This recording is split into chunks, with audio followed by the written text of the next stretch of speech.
Order! Order! You are an incorrigible delinquent at times. Behave yourself, man!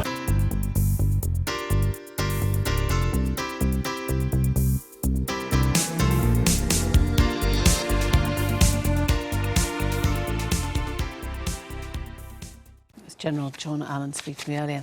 Now, its slogan when it first launched was, "It is, are you?" The paper that wore its editorial independence with pride. The Independent could be moving off the press to become online only. The final decision hasn't yet been made, but the paper, which has existed for some 30 years, is in the process of selling the iPaper to the owner of the Scotsman in a £25 million deal. Today, the Independent's editor, Amal Raj, sent staff at the paper an email acknowledging a lot of questions and uncertainty. Well, Stephen Glover was one of the founder members of the paper and he joins me now. Thanks for coming in, Stephen. What is your gut feeling about this? Are we nearing the end of the Independent? Well, I wouldn't say it was the end of the Independent because it will have a life online, and that is going to be the future for many newspapers. If it is true, then I think it'll be the first of many papers which stop their print editions and have another existence online. Amal Rajan sent out that email today which suggests he doesn't quite know, the editor suggests he doesn't quite know what's going on. It's very difficult when you're sort of talking about staff. I mean, I guess the bigger question is, does a paper need to exist in paper form anymore? Well, it's a good question. I mean, for anybody under 35 who reads The Independent, they probably read it online. And so for them, whether the print edition continues is not really an important question.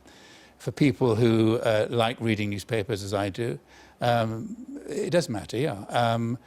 And there's a longer question as to whether online newspapers will be able to support the same number of journalists that print newspapers traditionally have. Will they have the same resources? Will they be able to do the same sort of journalism?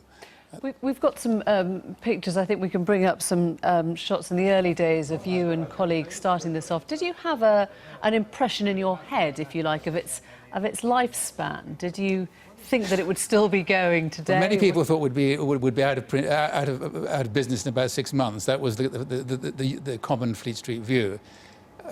We were more optimistic, but if you'd asked me whether we were going to be around in 10 or 20 or 30 or 100 years, I wouldn't have been able to give you an answer. What decides, you know, that there are some papers that you can't imagine not existing in paper form, and there are some that seem to be, you know, able to make that transition? What is it? What decides whether a paper stays in paper form? Well, what decides it is in the end the bottom line. I mean, The Independent is now selling so few copies that it doesn't really make sense to go on printing it every day. But that's got to be the editorial content then, I mean, essentially. You know, you can say it's what attracts in advertisers, of course, but, you know, is it that advertisers are only going to be brought into a high-end sort of, you know, money-focused paper like the FT, or could content do it? I mean, the FT, I won't be at all surprised if the FT itself stops printing copies in the foreseeable future. You think it will? I think it's very likely. I think the ones which may follow The Independent quickly are the FT and the Guardian within the next few years. How many of the papers do you think we'll be looking at on the shelf in 5 years' time? That's impossible to say. I'd say most of them, but not all of them. I think that in 10 to 15 years, not very many, I'm afraid.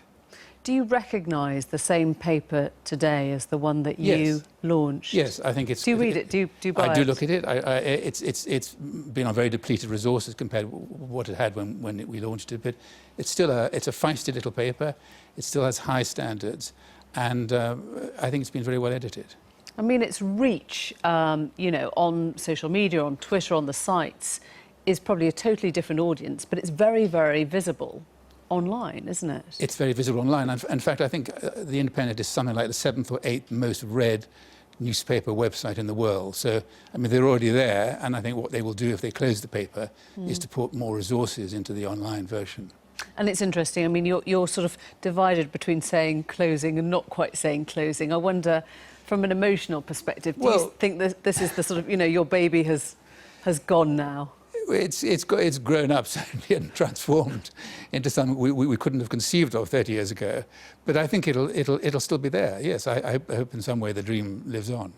Stephen Glover, thank you very much. Thanks for coming in. I've been getting away with it all my